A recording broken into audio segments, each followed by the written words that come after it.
Bismillahirrahmanirrahim. Assalamualaikum warahmatullahi wabarakatuh. Anak-anak, alhamdulillah hari ini kita sampai di tema 6 globalisasi, subtema 2 manfaat globalisasi, pembelajaran 3 sampai 6. Oke, anak-anak, kita langsung saja. Silahkan dibuka di buku paket halaman 72 di pembelajaran 3. Oke, sebelumnya kita awali kegiatan hari ini dengan berdoa dan banyak bersyukur kepada Allah karena kalian diberi kesehatan sehingga bisa melakukan pembelajaran daring hari ini.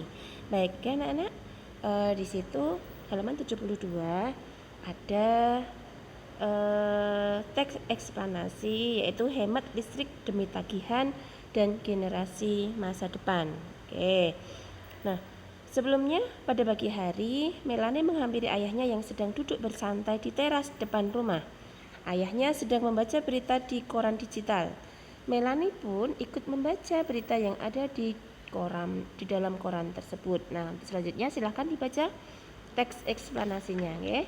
Setelah itu, halaman 74 di dalam teks hemat listrik demi tagihan dan generasi masa depan mungkin ada kata-kata yang tidak dimengerti, kemudian yang tidak kalian mengerti, kemudian silahkan ditulis di situ dan carilah artinya. Boleh tanya kepada ayah bunda, boleh melihat di internet dengan pendampingan dari orang tua. Oke, setelah itu silahkan kalian jawab di halaman 74 juga. Setelah mengetahui kata-kata sulit di atas, sekarang silahkan dijawab pertanyaan berdasarkan teks di atas. Nah, di situ ada 5 pertanyaan ya, dari nomor 1 sampai 5. Silahkan kalian tulis jawabannya di situ. Dibaca dengan teliti, kemudian ditulis jawabannya. Silahkan, ini untuk latihan ya. Kemudian kita lanjut mengamati poster hemat energi di halaman 76 ya. Kalian tentu masih ingat ya, kalian pernah belajar membuat poster hemat energi listrik. Nah, poster sendiri itu merupakan sarana untuk menyampaikan pesan dari seseorang atau lembaga. Tujuannya yaitu untuk mempengaruhi masyarakat agar melakukan seperti apa yang tertulis pada poster. Contohnya ada poster hemat energi. Nah, poster hemat energi ini tentu mempunyai tujuan juga ya nak ya. Nah, tujuannya supaya masyarakat melakukan gerakan hemat energi. Di situ dilihat ada 2 contoh poster ya, 2 contoh poster sebelah kiri dan sebelah kanan. Oke, silakan diamati, kemudian kalian jawab. Kalian jawab pertanyaan, 3 pertanyaan tersebut dijawab di situ saja. Nomor 1 yaitu mengapa kita harus menghemat energi. Nomor 2, energi apa saja yang harus dihemat. Nomor 3, mengapa hemat energi sama dengan menghemat uang. Oke, anak-anak, ini nomor 2, kemudian nomor 3. Setelah itu kita lanjut di ini melakukan pengamatan tentang penggunaan listrik di rumahmu. Nah, ini kalian pelajari saja ya. Kalian pelajari, kemudian kalian jawab pertanyaan di halaman 77. Nah, kalian amati penggunaan listrik di rumah kalian. Kemudian dari nomor 1 sampai nomor 5 silahkan jawab pertanyaannya. Oke anak-anak, kita lanjut lagi. Pembelajaran 4 okay. Lagi ini masih sebelumnya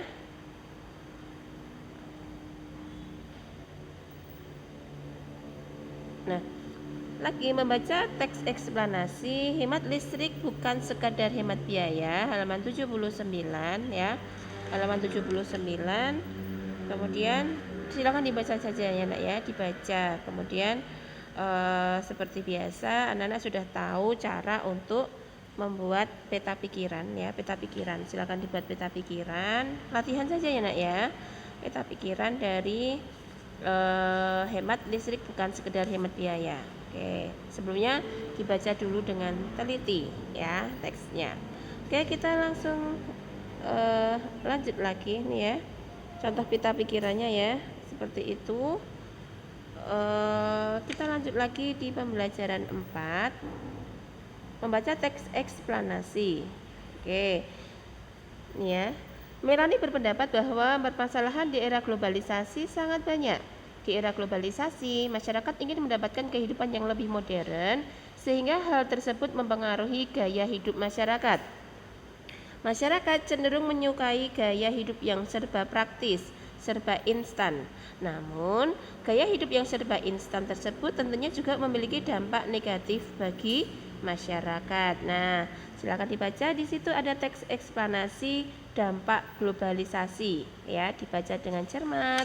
Kemudian dari situ kita bisa mengetahui informasi bahwa ada dampak positif maupun dampak negatif dari globalisasi. Yang pertama, dampak positif yaitu meningkatkan etos kerja. Jadi ketika ada globalisasi maka daya saingnya juga semakin banyak. Makanya orang berlomba-lomba supaya memiliki etos kerja yang baik, karena nanti akan banyak saingannya. Kemudian yang kedua, dapat memperoleh modal yang lebih banyak dan teknologi yang lebih canggih ya. Teknologi akan menjadi lebih canggih karena semakin banyak ilmu pengetahuan yang ditemukan. Kemudian yang ketiga, tingkat kehidupan yang lebih baik. Maka dengan adanya perkembangan teknologi, dengan ditemukannya alat-alat yang bisa menunjang proses produksi, proses distribusi maupun proses penyaluran ya, maka akan semakin banyak barang yang dipasarkan. Jadi maka akan semakin banyak pula pendapatan yang diperoleh ya. Kemudian lanjut lagi, meluaskan pasar untuk produk dalam negeri. Jadi misalkan yang membuat roti hanya di area Kebak Keramat saja misalkan, tapi setelah adanya globalisasi bisa dikirimkan ke seluruh wilayah Jawa Tengah, seperti itu. Kemudian cepat dalam bepergian dan mobilitas tinggi ya, karena ditemukannya mobil, kereta api, kapal laut, kemudian pesawat terbang, maka kita mau pergi ke ujung dunia pun ya, katakanlah pergi ke benua yang jaraknya ribuan kilometer dari negara kita, insya Allah bisa. Oke. Kemudian dampak negatifnya, yang pertama ada semakin mudahnya nilai-nilai barat masuk ke Indonesia atau sering kita sebut dengan westernisasi. Yang kedua, semakin lunturnya semangat gotong royong. Jadi semakin ditemukannya adanya penemuan-penemuan, maka orang akan merasa bisa hidup sendiri. Jadi kehidupannya akan lebih dipermudah dengan ditemukannya alat-alat atau penemuan-penemuan, sehingga merasa tidak membutuhkan bantuan dari orang lain. Jadi misalkan membersihkan halaman pekarangan sekitar rumah cukup dengan menggunakan alat-alat yang sudah ditemukan, padahal sebenarnya kita masih membutuhkan gotong royong karena untuk membina persatuan dan kesatuan. Yang ketiga, maraknya penyelundupan barang ke Indonesia. Jadi barang-barang yang nggak baik itu diselundupkan. Diselundupkan itu artinya dimasukkan tapi dengan tidak resmi, jadi ilegal ya. Jadi ini merupakan dampak negatif dari globalisasi. Yang keempat, terjadinya kerusakan lingkungan dan polusi limbah industri.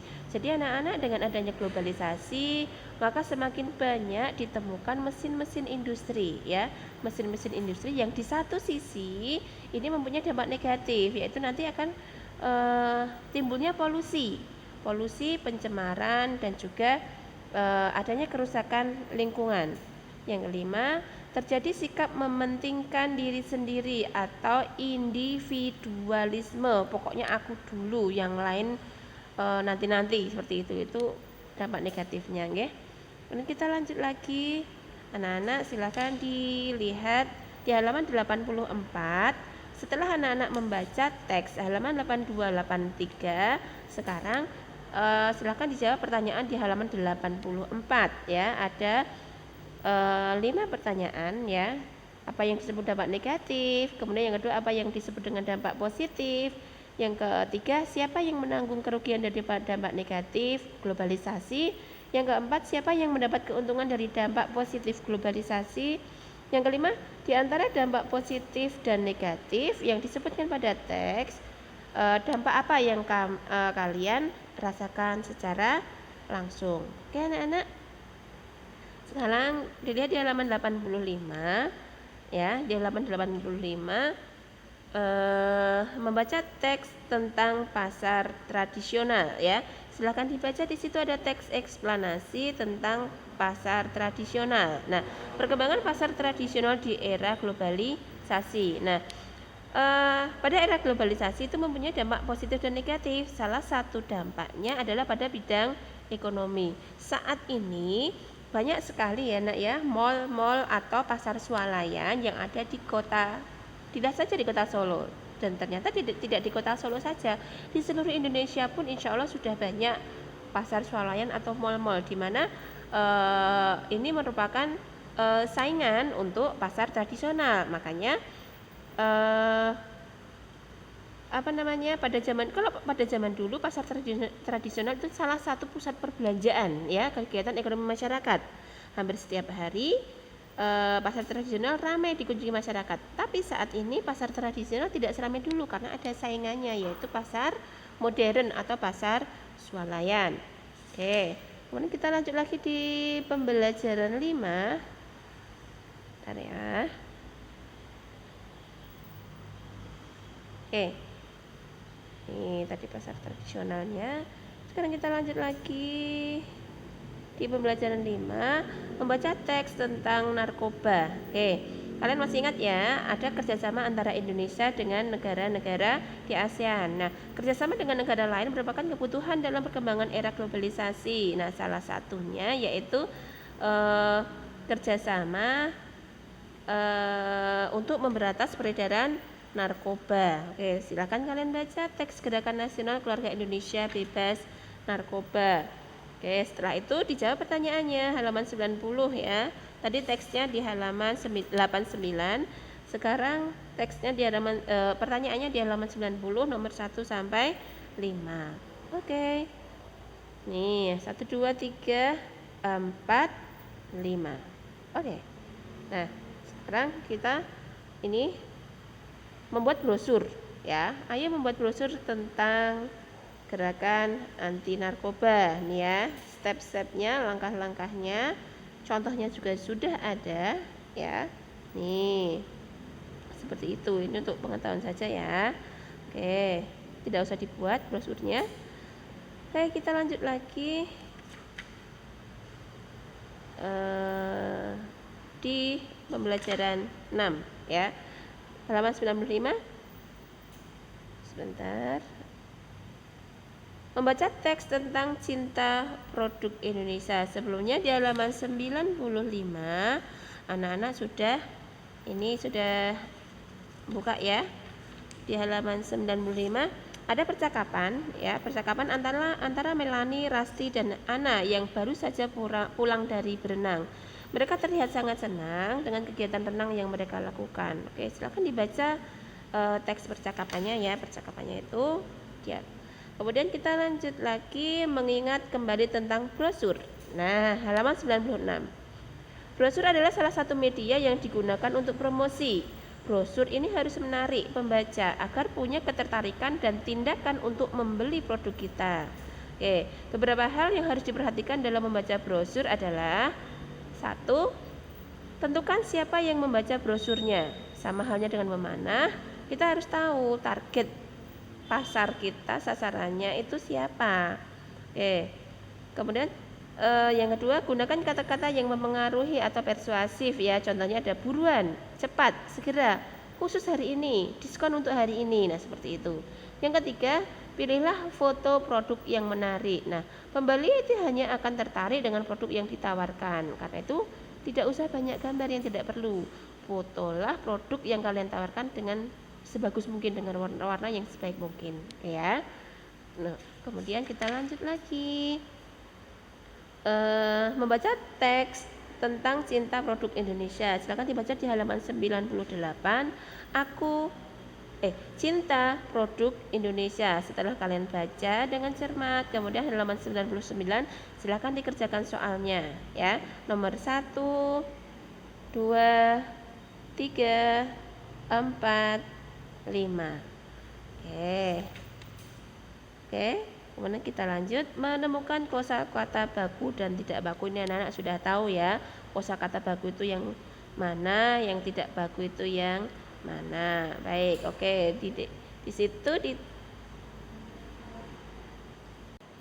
kemudian di situ di dalam teks globalisasi, listrik dan globalisasi, di situ ada beberapa kosakata baku, kosakata tidak baku. Nah, bisa dilihat di situ kosakata tidak baku. Kemudian tulislah kosakata tidak baku yang ada di dalam teks tersebut. Kalian tuliskan di tabel halaman 102 ya.